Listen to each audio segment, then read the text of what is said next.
I was in SS3 then, preparing for graduation, when we were told that we are going to have a dinner party as a send-forth. Oh la la! Everyone is expected to come along with their dates. I was so chubby, and most of the guys in my class don't like to associate with me normally.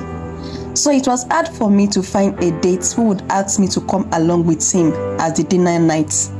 They call me Orobo, as my nickname, meaning fatty girl. One day, I and my friend, Sexy Queen, were having a discussion. And do you know that 3 different guys passed me by to ask my friend out for dinner night? It's about a week to the dinner night. Everyone was so expectant except me. I got back home unhappy to inform my dad and mom that I won't be going for dinner. What's the point? Would I go there without a date and be a spectator or what? I said. My dad asked out of compassion, should I talk to one of your friends to sit beside you so you won't feel lonely? No need, I said. Then he told me to compensate you so you won't feel lonely. I have 20 hens outside, broilers, cockerels, layers of different shape and figure. On that dinner night, pick one of them, kill and eat. Do it as you like. I was so happy. Only me to one full hen, my ever-long craving. I then went outside on a mission unknown to the hens. I ensured I gave a careful search and saw the one I love. Its front and back is so big and full. Oh la la, freaky freaky, I said. I went to get a special food for it to test her if she would like me. She immediately ran towards me alongside other hen. I quickly chased all of them away, leaving only my freaky hen to eat. The other hen were jealous. I could read that on their faces. In fact, 2 of the hen came to meet me and asked why I couldn't pick them. I told them no, they don't have the perfect shape I dreamed of. They left in disappointment. I did that for some days, till my freaky hen fell in love with me. She's the one that now comes to wake me up every morning by my window side. I would carry her and weigh her to ensure she's really eating and adding flesh. I would then massage her body. She would feel very happy. On that special day, I placed her food in front of her as usual.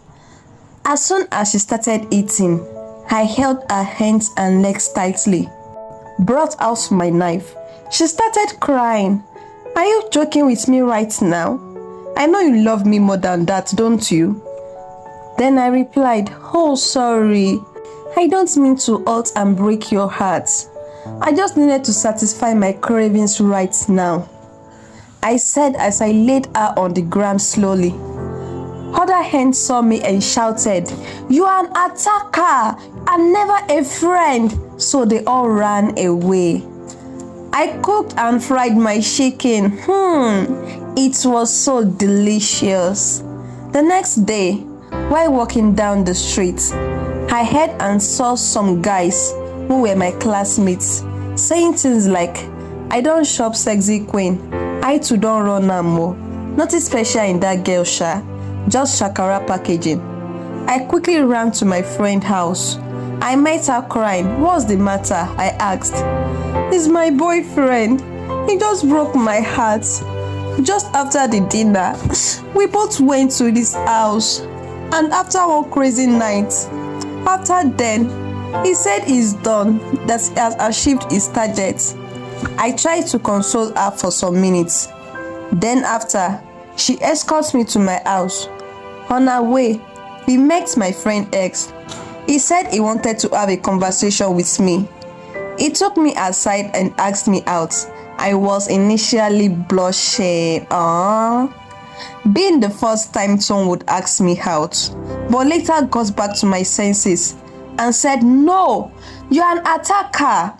Immediately I said that, I remembered how the ends called me an attacker. I went back to my friend and she asked me how far. I told her not to mind him. I told my dad and mom the story of how the end called me an attacker and how I called someone an attacker too. Who then is an attacker? Then they said to me, an attacker is one who wants to hurt you, just like you hurt the innocent hen that loved you to satisfy your craving. So also the attacker would hurt someone to satisfy his desire. Now that I understand the role play of an attacker, I never give myself unnecessary stress again.